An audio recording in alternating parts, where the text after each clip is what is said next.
小人叩见陛下。府中可还有王妃遗物？王妃，白娉婷。啊，有。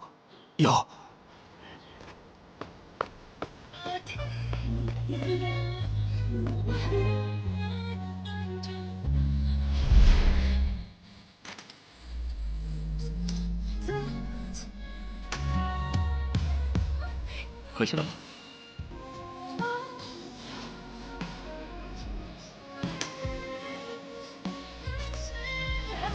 本王一向视你为亲弟弟，有什么艰难险阻，只要你我二人共同御敌，定能乘风破浪，制胜千里。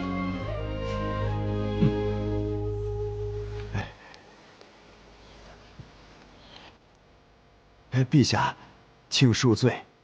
我家王爷素来喜欢画画，这是王爷给王妃画的一幅画，小人偷偷的保留了下来。本想等镇北王凯旋而归一并送上，可没想到王爷一去不回。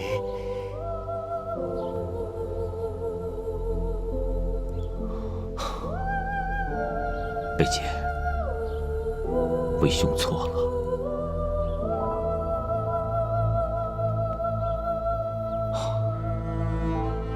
奉天承运，滋耳亲奉。镇北王妃白娉婷，爱琴已甚，本王感怀已久。今芳魂永逝，五韵已绝，本王哀思不已。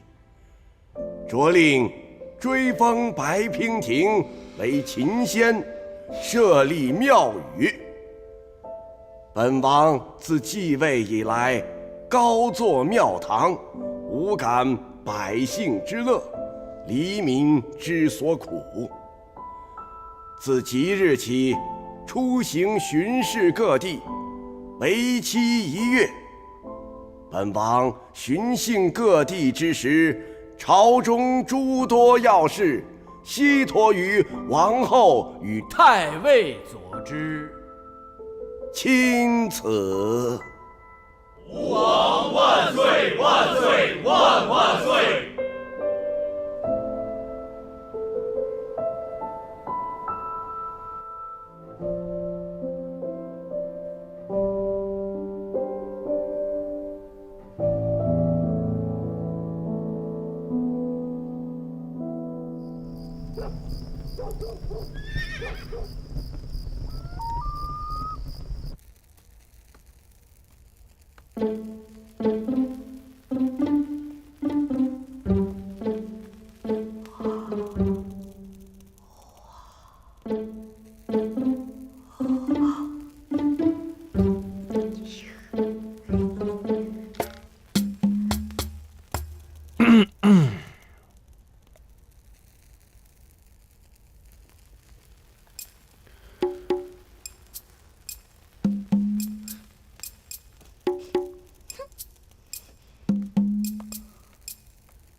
哎，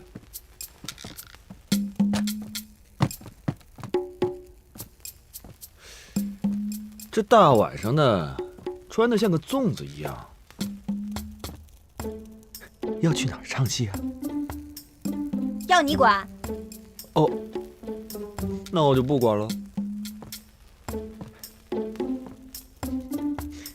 这个地方呢，名字叫做且柔，是白兰靠近大梁的一个城。我呢，刚接任这儿的城守，是这里最大的官儿。不过呢，这里的治安不太好。这么晚了，你非要出去，你又长得这么漂亮，要是遇到了色鬼，可就不好说了。你想要干什么？我不干嘛？我能干什么？我能怎么样？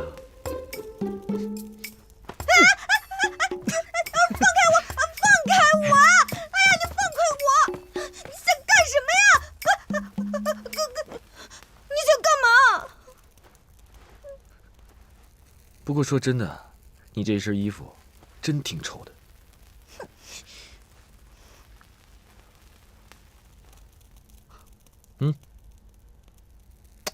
赶紧的。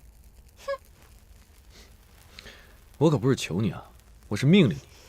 识相呢，就乖乖的把它吃了。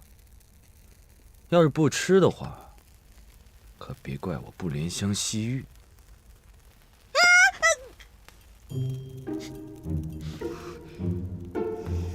我辛辛苦苦把你救回来，路上每天喂你米汤喝，不知花了我多少心思。你若真求一死的话，倒不如先便宜我一回。要干嘛？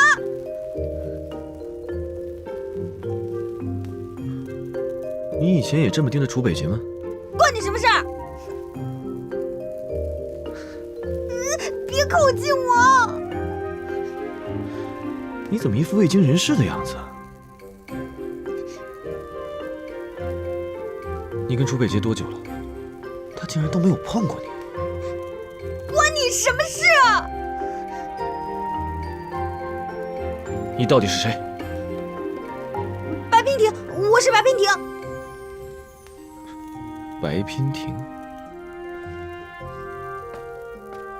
好，你是白娉婷。不过你要是敢跑的话，我会像逮兔子一样把你给逮回来，然后像剥兔子皮一样把你脱得精光。你放开我！你这个变态！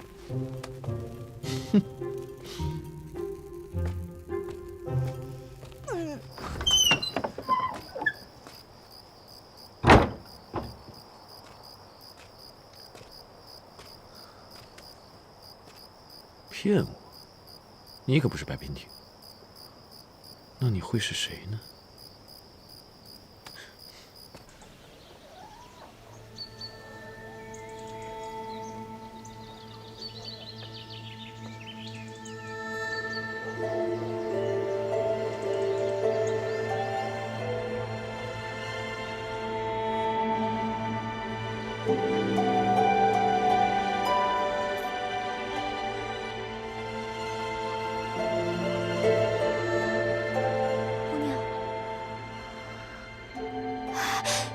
你醒了，姑娘。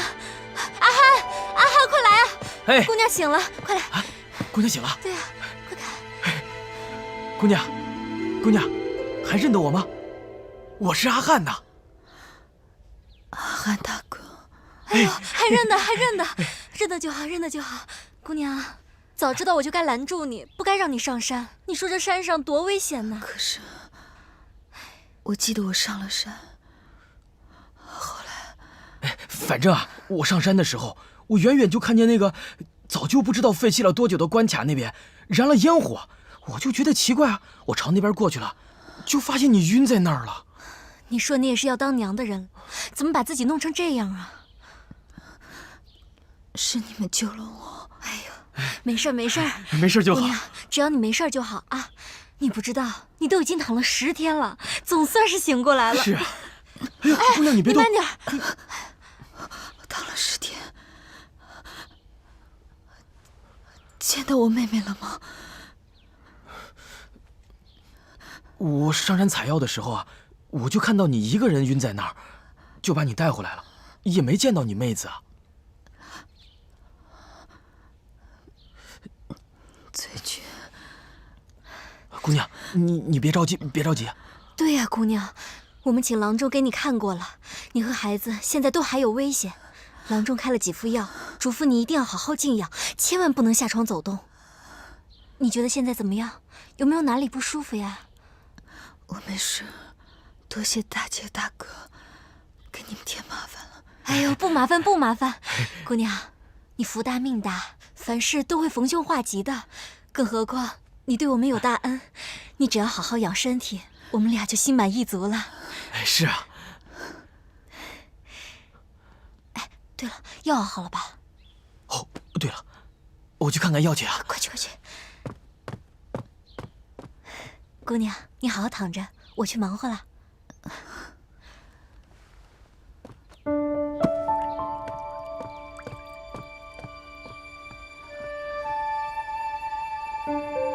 醉君，你应该已经找到养蜂了吧？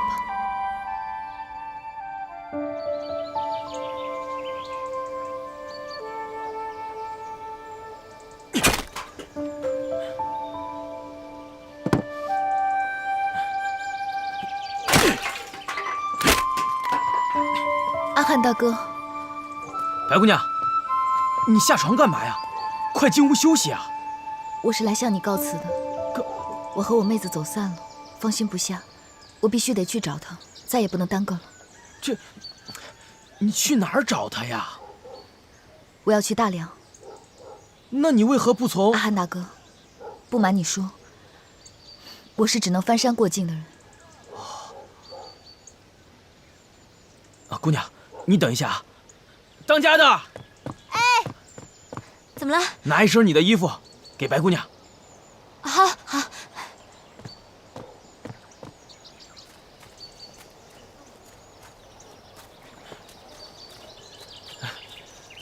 白姑娘，我是边民，可以去大梁通商。我驾着马车送你过松森山。你穿上我媳妇的衣服，万一有什么意外，也好有个解释。娉婷再次谢过大哥大姐的救命之恩，好好照顾自己，照顾好肚子里的孩子。白姑娘，那咱们赶紧上车赶路吧。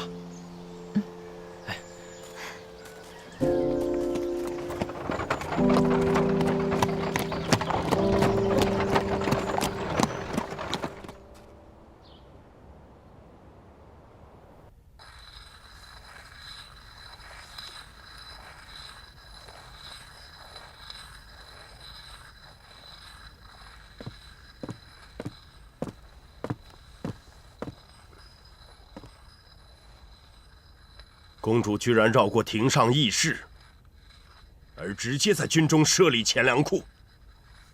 这道王令已被老臣压下来了，无论如何绝不能颁布下去。我白兰的军备一向薄弱，邦兴必先兵强。在军中设立钱粮库，灵活机动，调度自如。丞相，你作为朝中的老臣，这么一点浅显的道理，不会不懂吧？按理说，赶着办还来不及，怎么还压下了？公主明知此事万万不妥。不妥？丞相觉得哪里不妥呢？这钱粮库一事，说到底，丞相是觉得驸马不妥吧？堂堂一个驸马，管理钱粮库，又有什么不妥呢？难道丞相是觉得本宫无能，没有办法牵制自己的夫君吗？公主，忠言逆耳，老夫的一言一行都是出于本心。驸马现在手握兵权，唯一能够控制他的就是钱粮。如果他真正掌握了钱粮，公主，那个时候你手上还能有什么可以制衡他的呢？丞相无需多言，此事本宫并非全无考虑，但是本宫还是觉得，在军中设立钱粮库，利大于弊。此事利军利民，如果丞相不愿意去操办这件事情，本宫自然能找别人去办这件事情。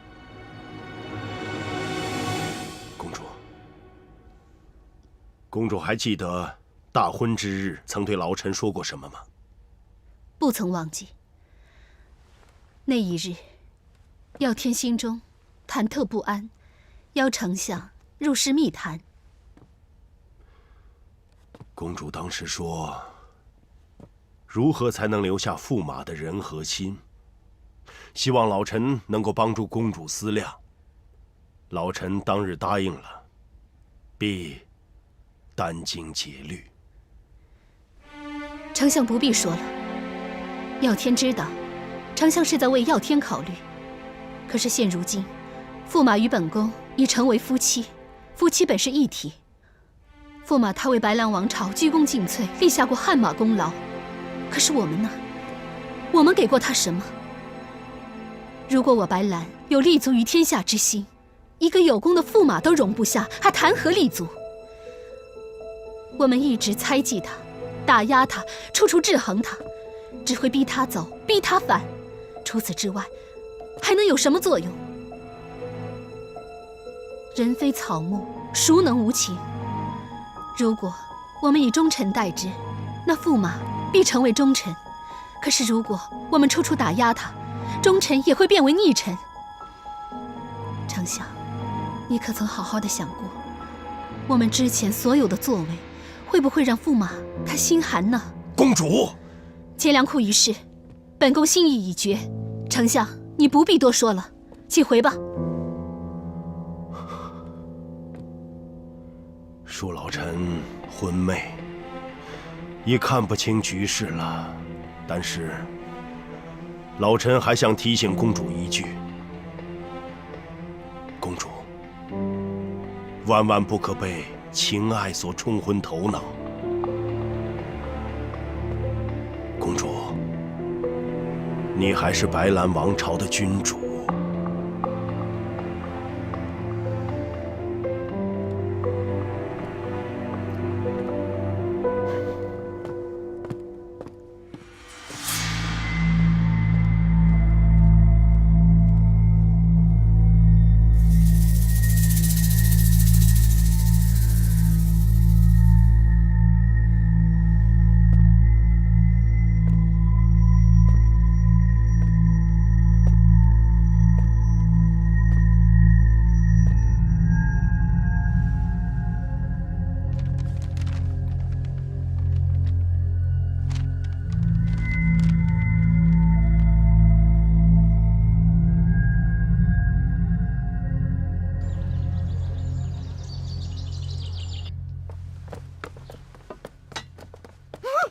擦干净点！鬼呀！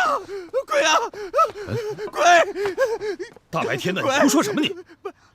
白姑娘，这是怎么了？怎么吓得话都说不清楚了？你快起来，起来！见鬼了！见鬼了！真的是白姑娘。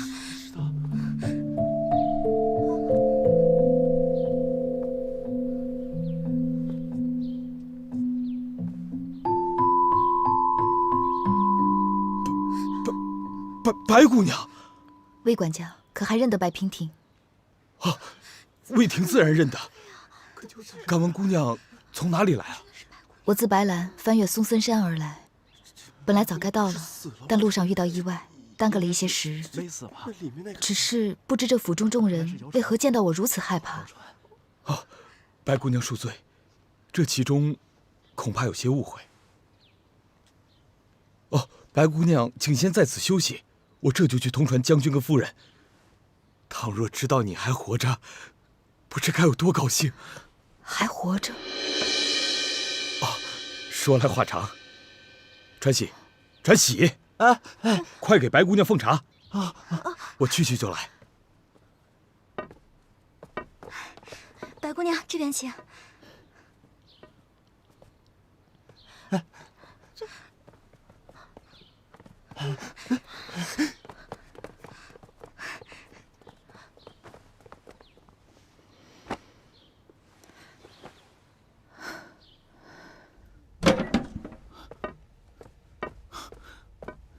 禀报将军和夫人，白娉婷登门拜访。娉婷，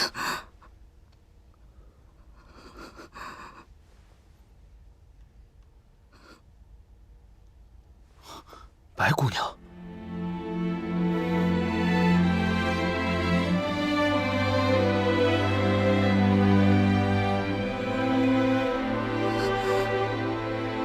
娉婷，娉婷，娉婷，杨峰，真的是你啊！真的是你！你还活着，还活着！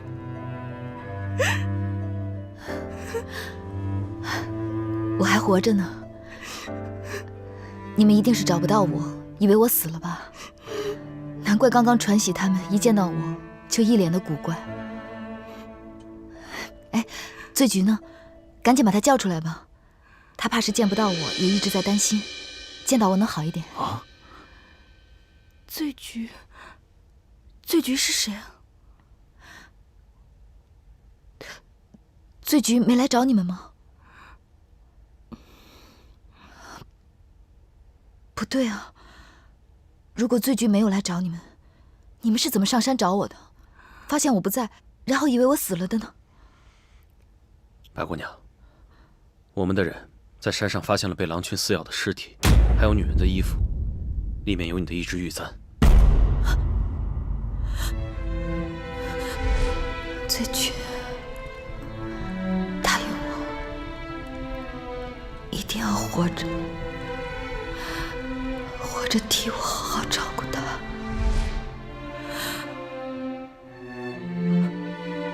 醉君，醉君，娉婷，白姑娘，娉婷，白姑娘。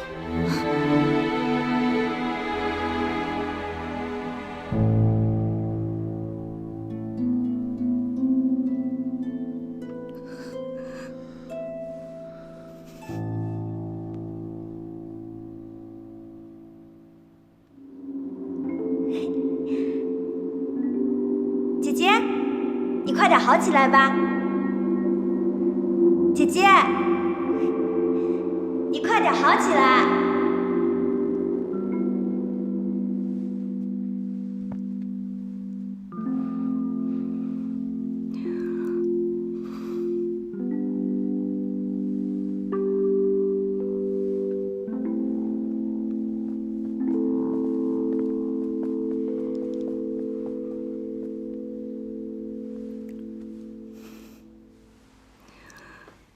怎么样了？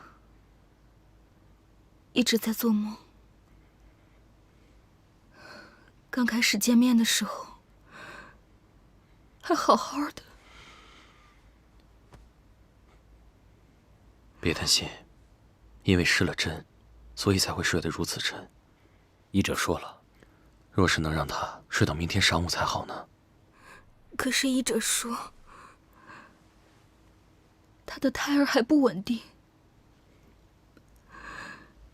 真不敢想象，像她这般柔弱的女子，怀着孕，一路孤身一人走过来，从重重关卡之中逃离出来。真不知道她吃了多少苦，遇到了多少危险。你要相信她，她不是别人，而是名传天下的白娉婷。当年夫人你为她感到骄傲，她自己又何尝不是呢？白姑娘很坚强，她一定会保住自己，还有孩子的。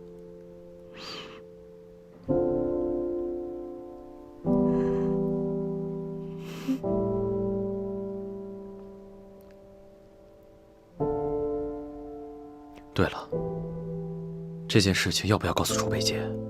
她还一直守在白姑娘的墓前。若他知道白姑娘未死，一定会立刻赶过来的。将军，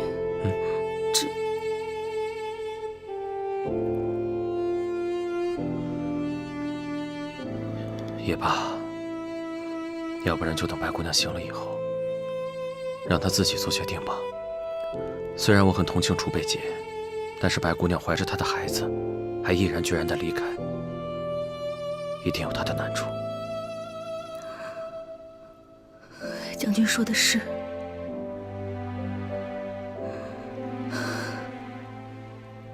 如果娉婷不愿意见他，依我看，还不如让他将错就错。现在大家都觉得娉婷已去，就让他清清静静的过自己的日子吧。说起来，我们大王还在为这件事情高兴呢，还在宫里面大摆宴席，大宴群臣。他忘了当初的堪布之战，我们的娉婷是怎么帮他救大梁于生死之间的吗？他忘恩负义，不过是转眼的事情，哪儿配得上让娉婷帮他的忙？算了算了，都是刀剑乱世，以后我跟娉婷永远在一起，我们姐妹都要在一起，好歹有个照应。好，如果白姑娘愿意跟我们一块隐居，那咱们即刻收拾行装，离开这里，另觅他处。这个地方已经没法待了。若寒知道，大王知道，现在连楚北杰都已经找上门来了，保不齐以后还会有人找过来。将军，等到这次我们隐居以后，就跟若寒，还有你那个大王，了断音信吧。好。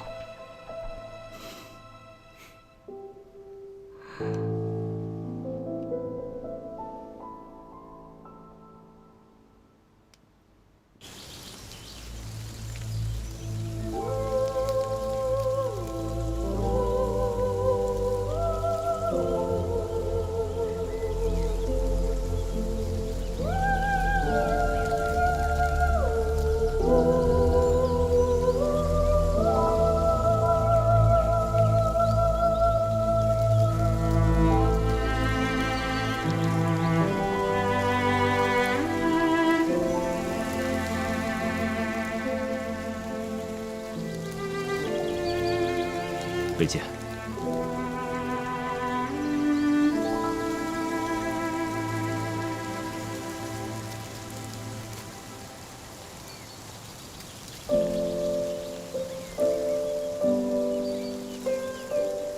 白姑娘就葬在此地。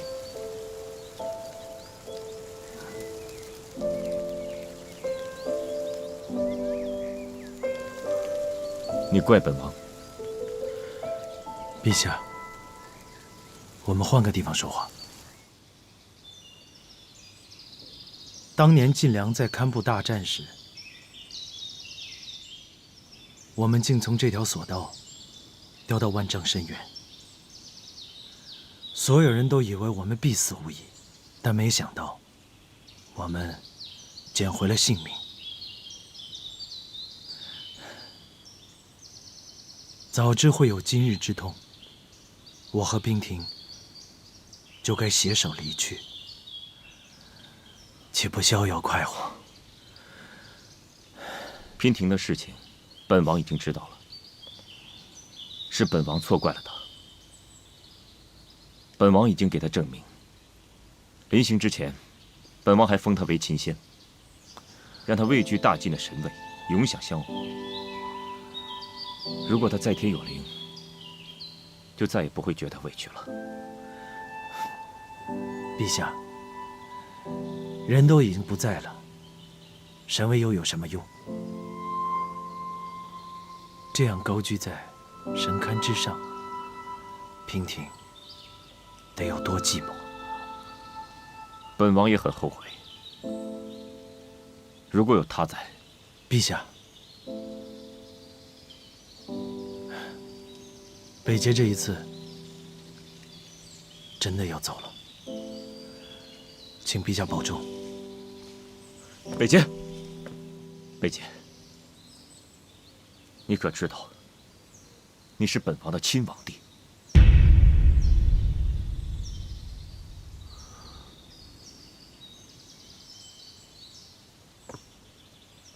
王弟，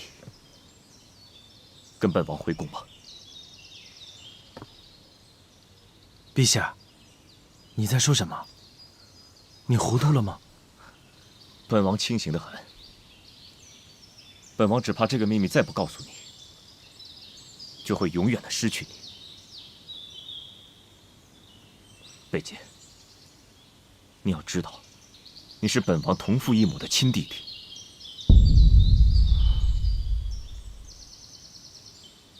你的身上流着司马家的血。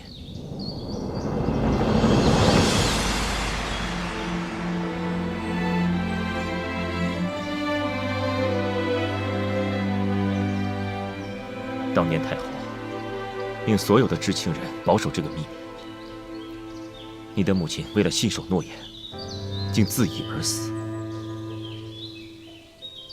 这之后，太后就收养你为义子。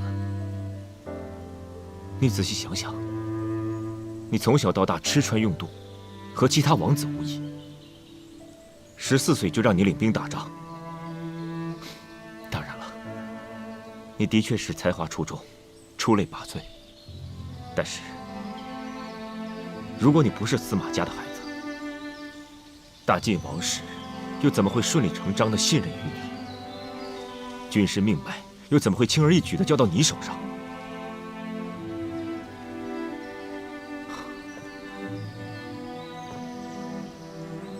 贝姐，跟本王回宫吧。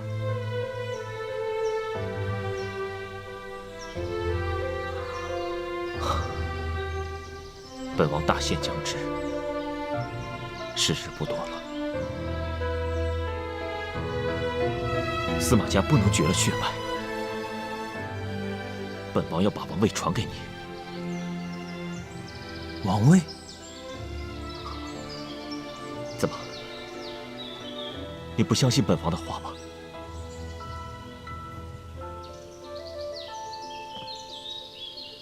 陛下，事到如今，相不相信又如何？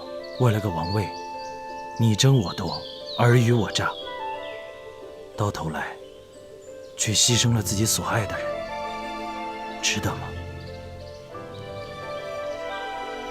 北杰只想问你一句话：为了王位，这么多年，你得到了什么？失去了什么？本王生下来就是头上戴着王冠，脚下踩着江山，本王什么都不缺。本王现在命你跟本王回宫。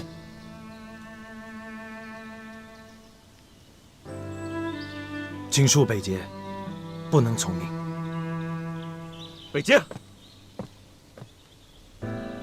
王位是司马氏的责任，苍生平安，黎民幸福，这不是你一直想要做到的吗？你只有坐上了王位，拥有更大的权力，一统江山。陛下是北杰的恩人，若不是当年陛下坚持留下北杰，怎么会有今天的镇北王？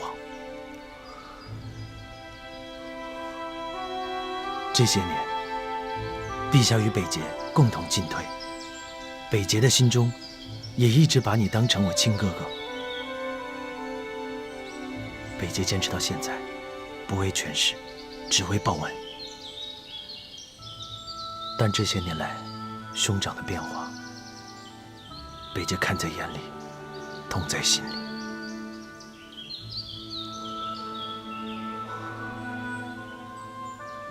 北杰只能陪兄长走到这里了。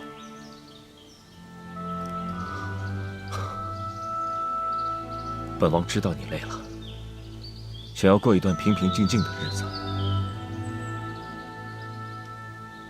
魏兄答应你，只要本王多活一天，就会努力支撑大晋江山一天。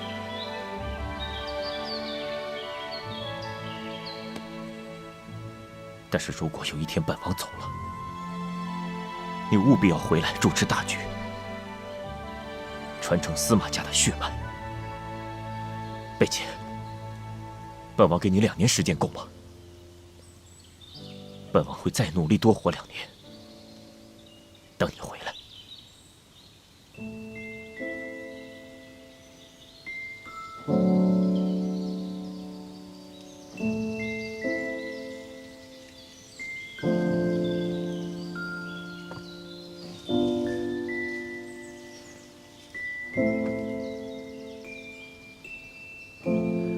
请恕北杰不能给陛下这个承诺。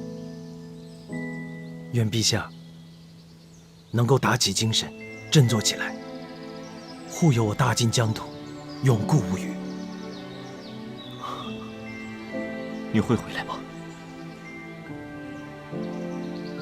山间风大，请陛下珍重。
下的日子，我要用一生的思念来偿还。娉婷，你是清澈的溪流，原本安然地流向你该去的方向，而我却是生下来就布满藤蔓的岩石。你用万般的柔情包容我，我却让你历经曲折，直至干涸。我本来是没有资格去爱你的，今天我斩断了身上连接血脉的枷锁，我不再是从前的我了。你现在让我做什么，我都可以做，你只需要容我自在的在你身边陪着，做一个真正属于你的我。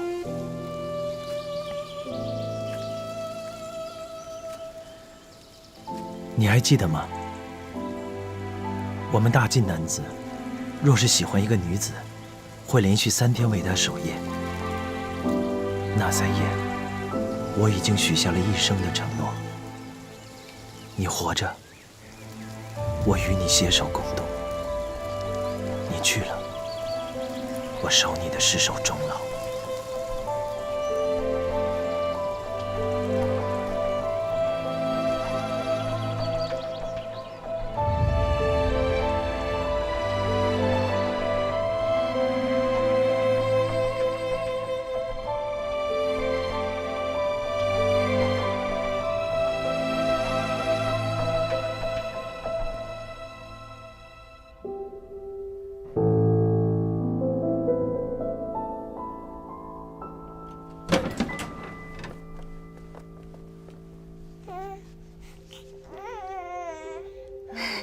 娉婷，你醒了，快看，这是谁呀？这是我跟泽隐的孩子，你看，他长得像我，还是像他呀？长得真好看，眼睛像你，鼻子像他，大家都这么说。若是当初没有你，哪有我们母子的今天啊？泽庆，你看，这是你的干娘。泽庆，这个名字好。你看他笑得多可爱啊！还是小的时候最开心，等到长大了，一切就都变了。乳娘，你抱他回去吧。是，走喽，回去喽。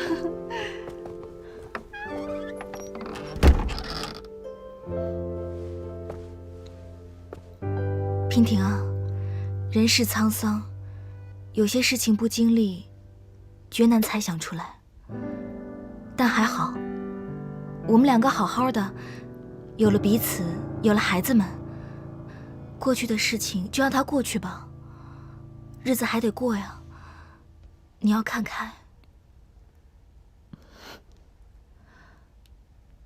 醉菊葬在哪儿？娉婷，醉菊到底是谁啊？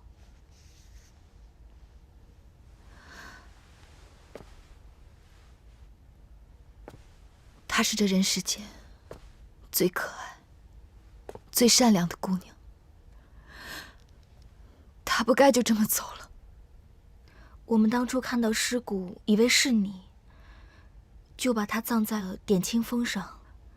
那里有山有水，四季有花，是个幽静的地方。一会儿我带你去看她。只是，娉婷，我有一句话想问问你。你问吧。这件事情我跟泽隐一直拿不准主意，不知道该怎么跟你说，也不知道该不该问你。楚北杰来过，他一路找你，他还以为你必定会来找我们，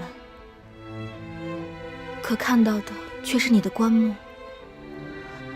我看楚北杰伤透了心，下葬之后，他不眠不休，在墓前守了3天3夜。不久前才刚刚离开。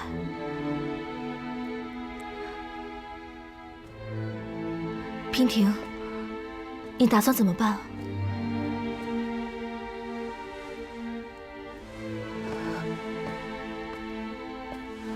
娉婷，你好好想一想，现在去追还来得及。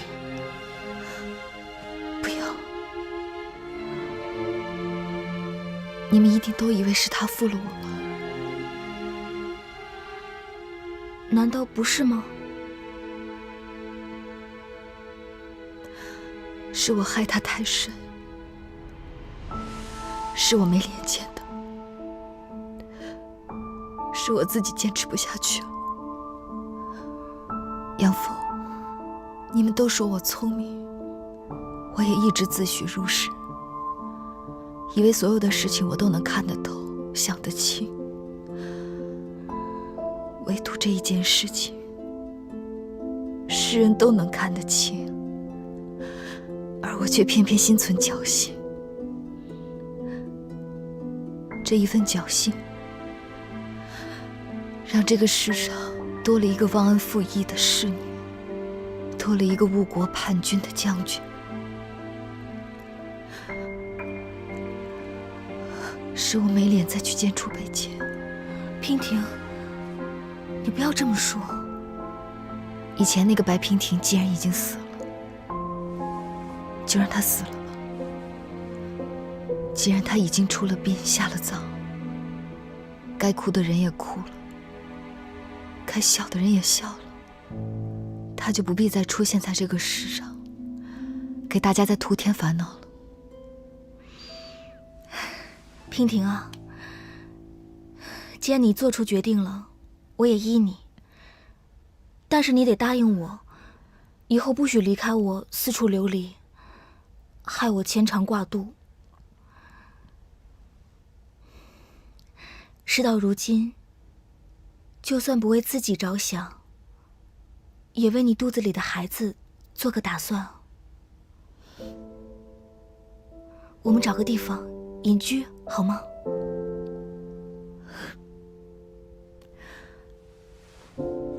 隐居怕是很难啊。你们家上将军的名气这么大，家里边拥有这么多侍从侍女，只怕换个地方住，不过3日，大梁的将军又该来拜访了。那有什么？侍从侍女都可以让他们散了。我们找一个没有人认识我们的地方，好好过日子，清苦一点，那又怎么样啊？杨凤，我不能这么自私。你从小在宫里长大，锦衣玉食，来到这里又嫁给了上将军，从小就没有吃过半点苦头，我怎么舍得让你吃苦呢？更何况还有泽隐、泽庆呢。我不是开玩笑的，为什么就你能吃苦，我就不能吃苦吗？对于泽隐来说，他早就答应我了，你放心。白姑娘，你放心吧，你是我们家杨凤最好的朋友，又是我们大梁的救命恩人，保护你们我义不容辞。再说了，当年追求杨凤的时候，我已经许下了归隐的诺言，什么侍女侍从的都无所谓，咱们有手有脚的，还怕养活不了自己吗？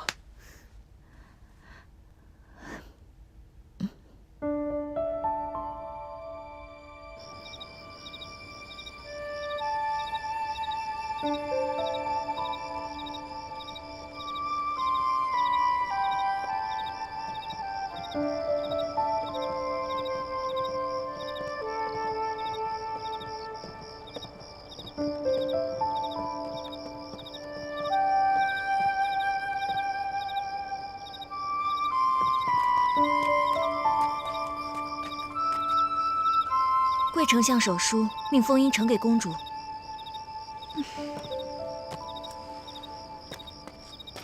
公主，那个叫封印的还在门口跪着呢，说是来给丞相送告假文书。绿衣，你觉得这个封印如何？奴婢眼拙，看不出什么特别来。她是丞相的干女儿，之前丞相想把她送给驸马做侧妃。原来是想跟我们公主抢驸马，哼，活该她跪。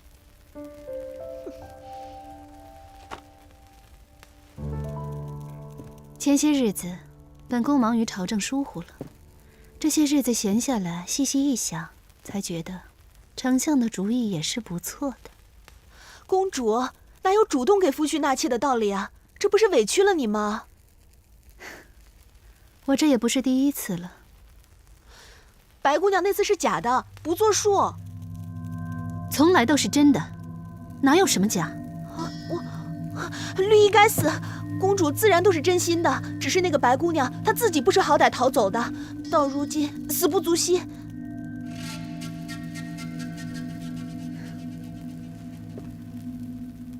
快起来吧。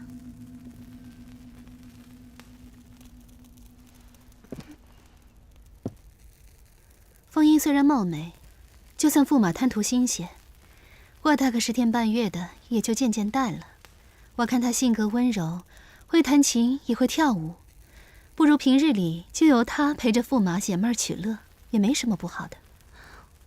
公主，奴婢还是不太明白。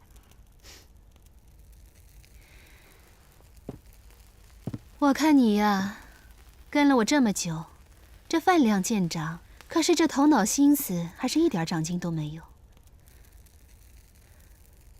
这丞相和驸马素来不和，朝政和军务一方都不可偏废，我必须得不偏不倚。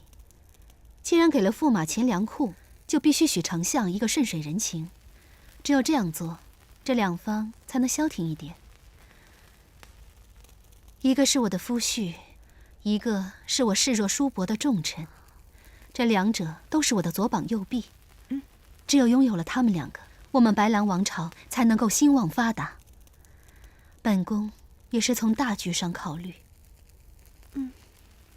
说了这么多，你听明白了吗？奴婢听明白了。那奴婢明日就去把那个封音送去驸马府，好不好？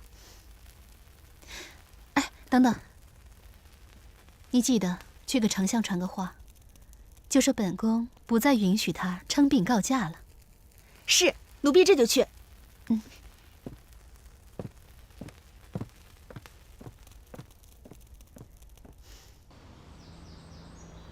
驸马何辖听旨。何辖听旨。奉天承运，公主诏曰：驸马常年征战劳累，念公主不便常见，特赐能歌善舞美姬1名，伺候驸马日常。钦此。公公，莫不是传错了旨意？那哪能啊！公主的封印还在此呢。驸马可真是好福气呀！公主真是体贴的人呐。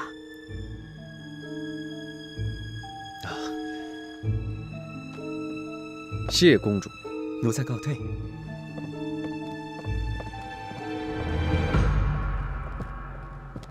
少爷，咱们身边眼线已经够多的了，公主还不满足，这分明是连枕边也要放一个的意思啊！少爷，少爷，公主派人送来一位姑娘。你说什么？好了，我知道了，你下去吧。哎，少爷，这纸刚刚才搬，人就来了，未免也太快了吧？哼，人都来了，赢。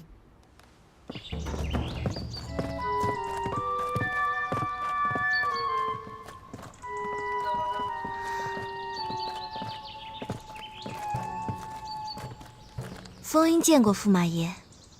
封音，这名字很雅致啊，可是你爹娘给你取的？回驸马是丞相赐名，因看奴家会弹几首曲子，便赐给了这个名字。丞相取的？哼，取得好，清新雅致，把头抬起来，我看看。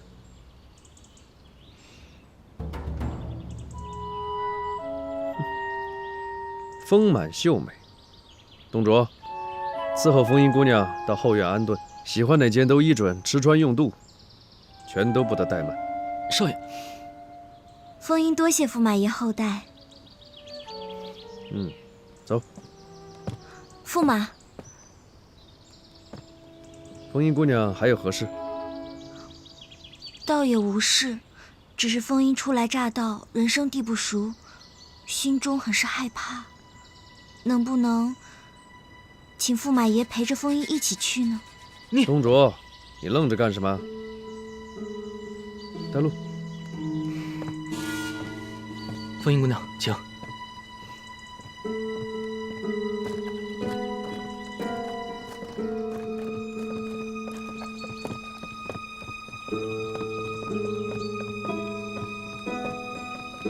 丰英姑娘，这边请。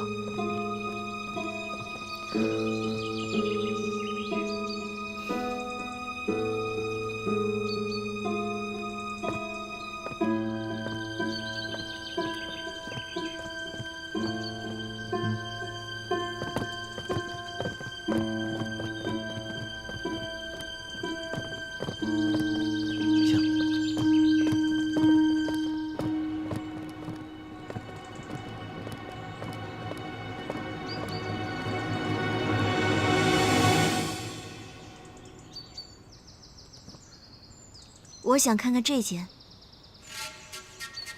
啊，这间房姑娘就不用看了，里面还没有打扫干净呢，怎么可以让你住进去呢？这不是委屈你吗？我带丰英姑娘找一间更好的，请。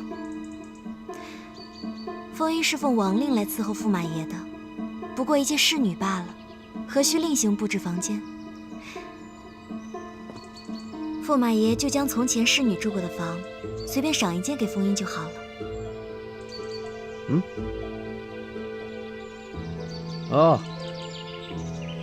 这间房呢，空着也是空着。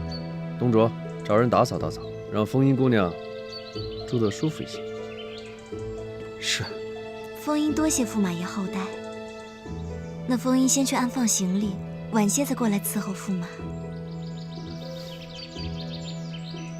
我们去拿行李吧。是。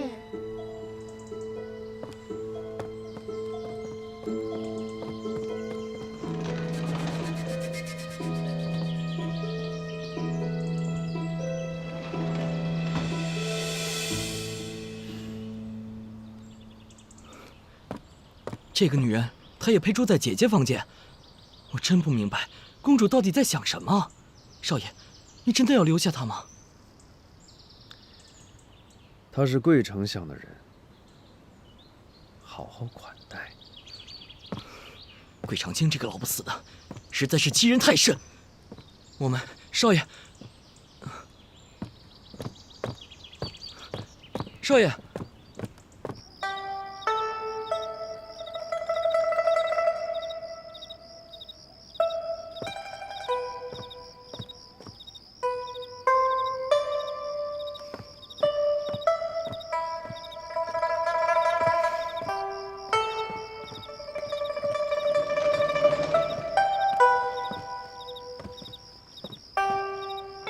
丰英姑娘，今日晚了，明日再来可好？丰英多谢驸马爷疼惜，一切但听驸马爷安排。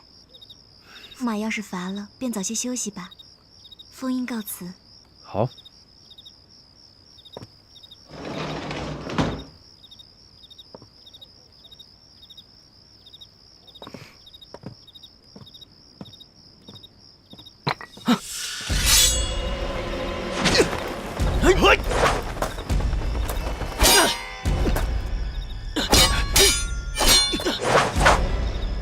住手！谁敢在我的府上撒野？小人参见小王爷。居然是你！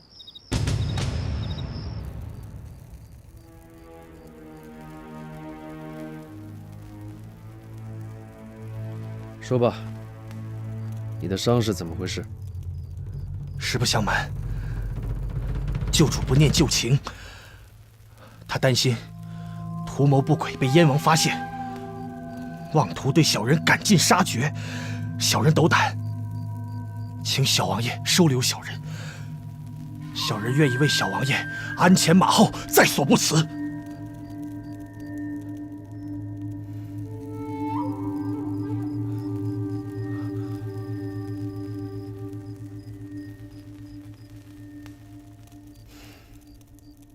好，如你所愿。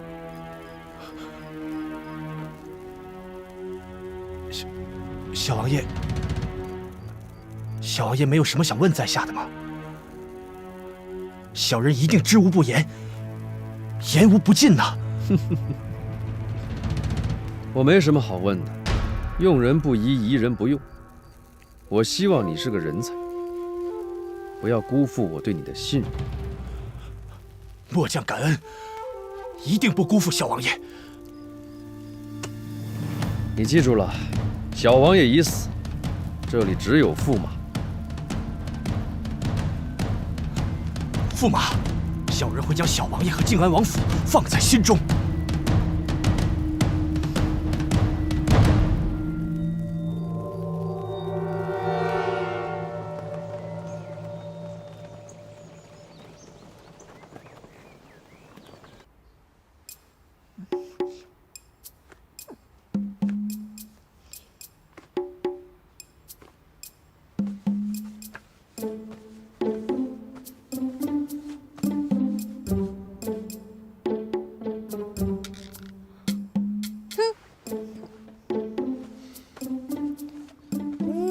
干什么呀？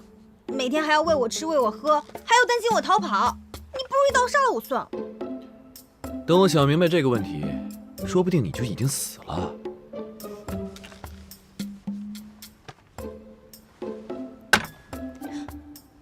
哎，你别过来！你又想干嘛？你是不是想上山？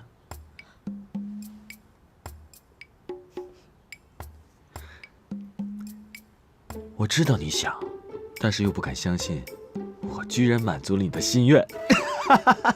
一会儿咱们就走，不过你要去的话，换身衣服，因为你这一身实在是太丑了。哎，你等等，你说的倒是轻巧，换身衣服，那你倒是把我的衣服还给我呀！你的衣柜里就有，为什么不自己看一眼？真是蠢的可以。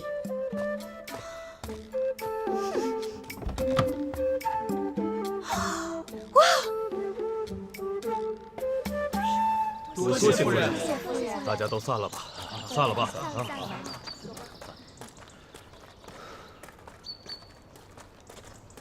如今事情已经安排好了，万事已经周全，我们现在需要找一个妥当的隐居地才行。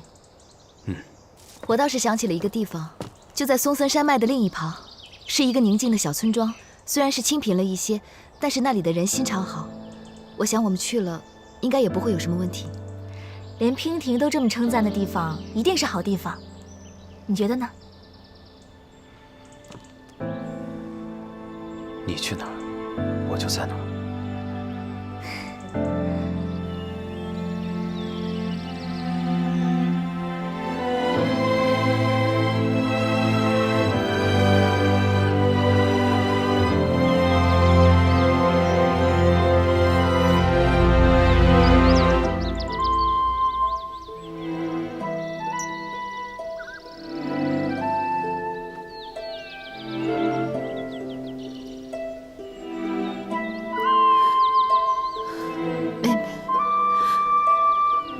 是我跟你提起过的杨凤姐姐了。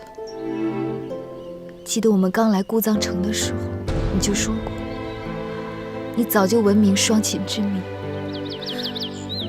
见到杨凤一定要我们俩一起为你弹奏一曲。今日我和杨凤就在这里为你弹奏一曲吧。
曲终人散，空愁暮。黄土一抔，埋知音。杨峰，如今醉菊已去，我也不会再见北界了。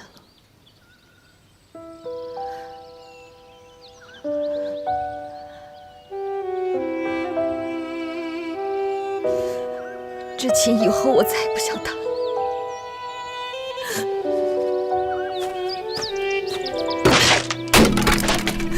娉婷，可惜了。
小姑娘，可以了。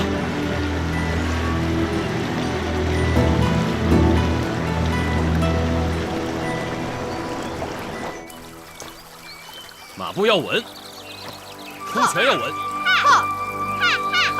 人形兼备。来，继续，继续。大姑娘回来了。长啸，瞧瞧你满头大汗的。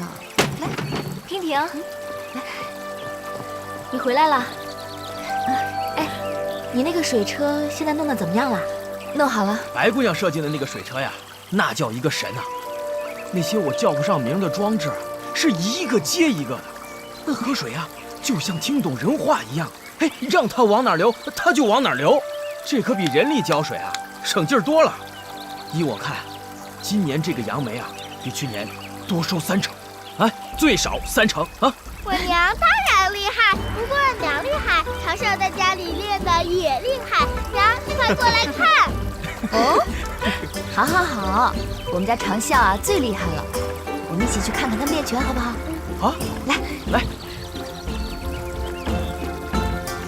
马步，出拳，身形合一，马步站稳，手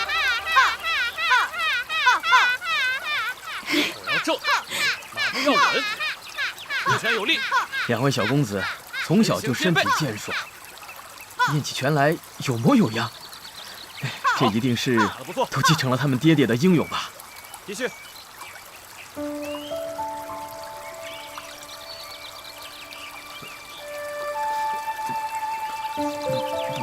白姑娘，我嘴笨，不会说话，我去干活去了啊。啊，娉婷，我有个东西要给你看看，跟我走。好。我们上次做的账本，我念给你听听。梅林今年收成分为3批，第一笔30两5钱。第2笔40两3钱，第3笔23两整。今天坐的水车，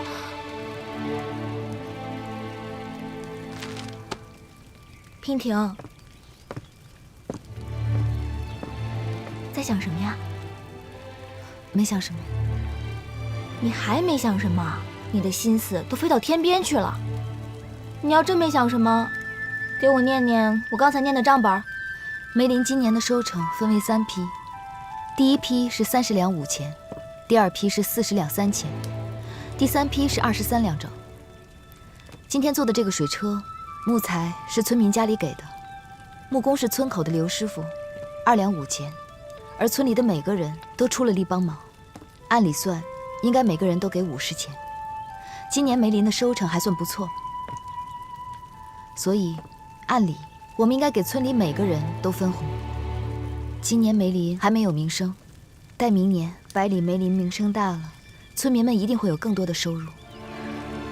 娉婷，你竟然轻轻松松的全部都背出来了。你刚刚在对账本，我可有错有漏？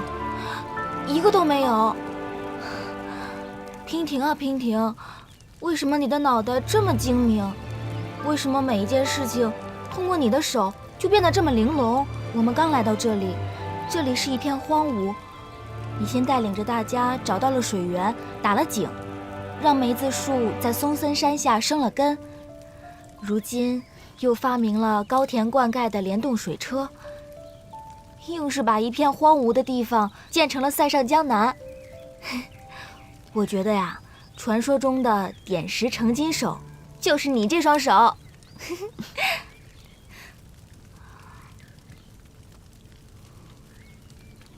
好了，不就是几块碱皮吗？瞧你这样子，别人瞧见了还以为我驾鹤仙去了呢。你又开始胡说八道了，你赶紧闭嘴！我宁愿娉婷的手永远是那双弹琴的玉手，而不是……好了，杨峰，其实没什么不好的，我们现在不是过得很快乐吗？娉婷，没事，不要想太多了。我们接下来还要去收拾院子，明天啊还要给村民分红呢。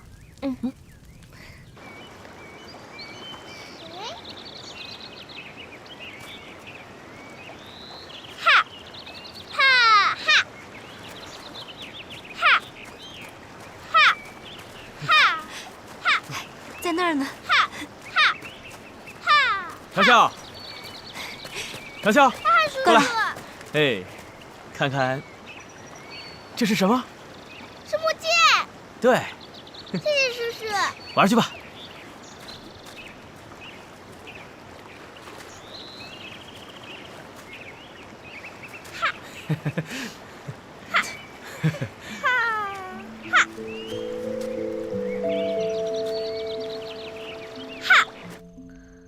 睡吧，睡吧，乖宝宝。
海叔叔的汉字是哪个？好多汉字啊！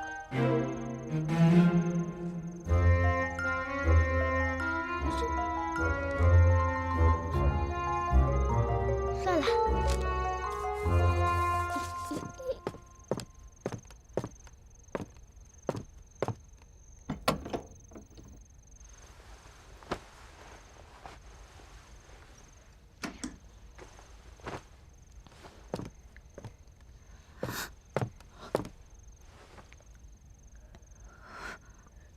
长啸，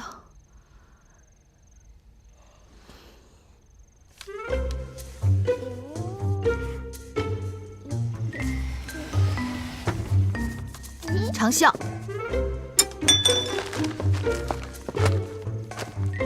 娘，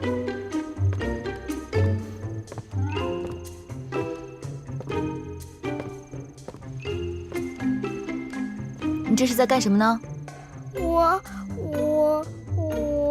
这么晚还不睡觉，鬼鬼祟祟的，你到底在做什么呀？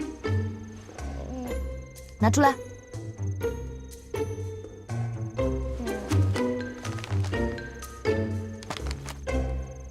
账本。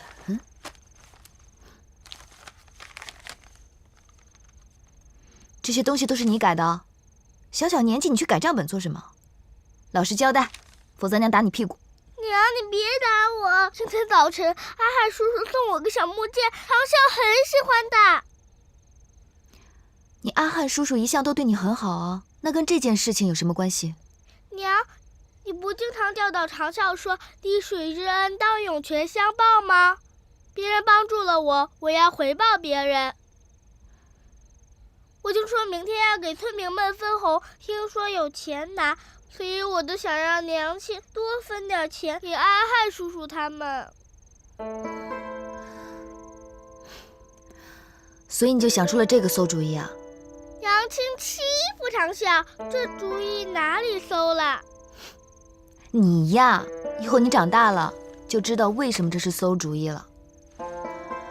不过呢，长啸的好意啊，娘心领了。娘，你不打我了吗？我为什么要打你啊？今天长啸啊，除了偷改账本之外，别的事情做的都对啊。我们长啸算是长大了。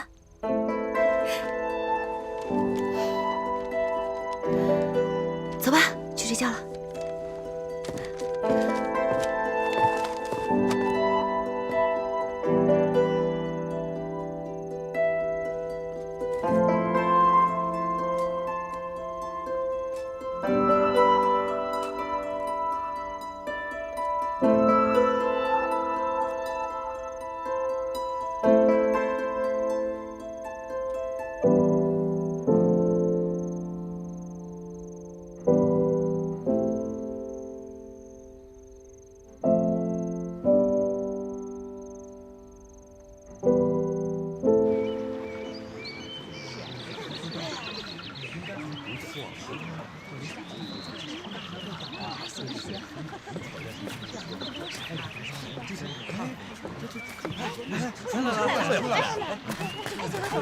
哎，你看，抱着质量好啊！夫人，哎，夫人，夫人，夫人，今年咱们这收成如何呀？是啊，夫人，是啊，大家可是都好奇着呢，到底咋样啊？对呀，怎么样？到底咋样啊？好，夫人，说说吧。开箱，分红。哎呦，有枪了！来，过来领钱啊！我念叨谁领钱啊？好，这个高兴。李富贵，2两5钱。李汉，真不是，2两8钱。好。张小四，1两9钱。铁刚，3两2钱。谢谢。铁牛，2两1钱。我觉得这笔账肯定有人动了手脚。我知道，放心，多出来的部分我会掏腰包补上。为什么？这是我跟长啸的小秘密。小秘密。